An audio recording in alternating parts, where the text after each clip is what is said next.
Cuenta una leyenda que la ciudad de Roma fue fundada por dos hermanos, Rómulo y Remo, con toda una serie de datos pintorescos de esta leyenda. Y pues de manera semejante nosotros podemos decir que Roma fue fundada así por dos hermanos en la sangre del martirio.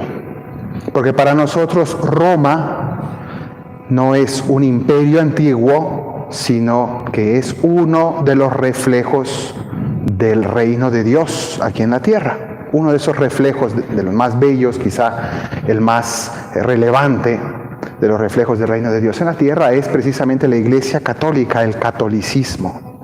Y por tanto hoy estamos celebrando las dos columnas sobre las cuales está cimentado el catolicismo en su fundación.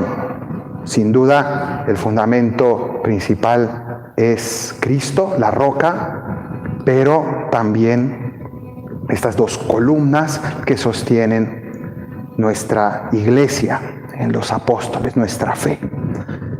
Si ustedes pues, lo han pensado, en realidad el catolicismo, nuestra fe está fundamentada en la resurrección de Cristo. ¿Y por qué creemos nosotros en la resurrección de Cristo? Sino porque los apóstoles mismos nos han transmitido su testimonio firmado con su sangre. Los apóstoles firmaron con su sangre el testimonio de la resurrección que ellos no creyeron, sino vieron en primera persona. Pero hoy quisiera fijarme de manera especial en dos elementos que están representados en estos dos hermanos en la sangre y en la fe, que son Pedro y Pablo, que murieron ambos en Roma dando testimonio de su fe en Cristo y de la resurrección de Cristo. Entonces, estos dos inseparables hermanos, que los celebramos juntos, y esto es curioso, que no tenemos la fiesta de San Pedro solo, hay una fiesta de la cátedra de San Pedro, que es otra cosa, que es el ministerio petrino. Hay una fiesta de la conversión de San Pablo, pero la fiesta propia de los santos se celebra juntos los dos. ¿Y por qué son inseparables estos dos santos? Porque en cierto sentido representan dos dimensiones de la iglesia. Estas dos dimensiones son, por un lado, Pablo, que representa el carisma, es decir, la experiencia directa de Dios, la experiencia viva que todo creyente está llamado a tener, una relación directa con Dios, del Espíritu Santo, que nos impulsa y nos mueve en nuestra vida de manera directa, sus luces, sus inspiraciones, sus impulsos, sus mociones. Eso es el carisma. La iglesia vive en gran parte de esta fuerza del Espíritu que nos empuja. Y eso llevó a San Pablo a recorrer el mundo entero, a predicar y a testimoniar la experiencia espiritual de Cristo que él había tenido.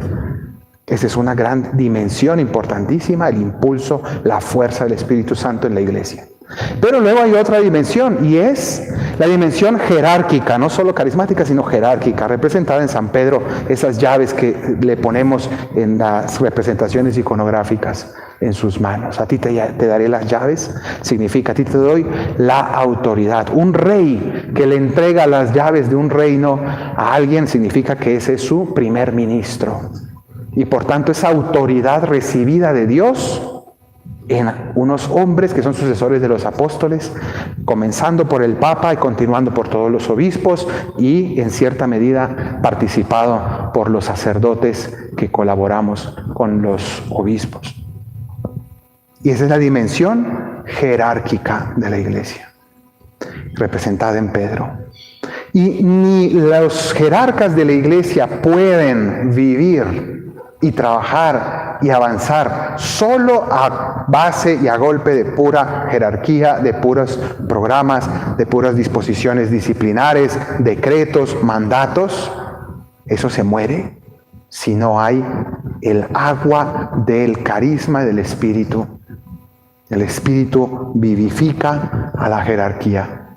Pero también al revés, los carismas, ¿cuántas veces no pueden ser del todo fecundos porque quieren hacer todo, pero necesitan de la guía de la jerarquía, de la autoridad que modere, que guíe, que ilumine y que trace unas líneas para el carisma? El carisma no puede ser un desorden del Espíritu Santo, sino que requiere también de una autoridad que le ponga los pies sobre la tierra.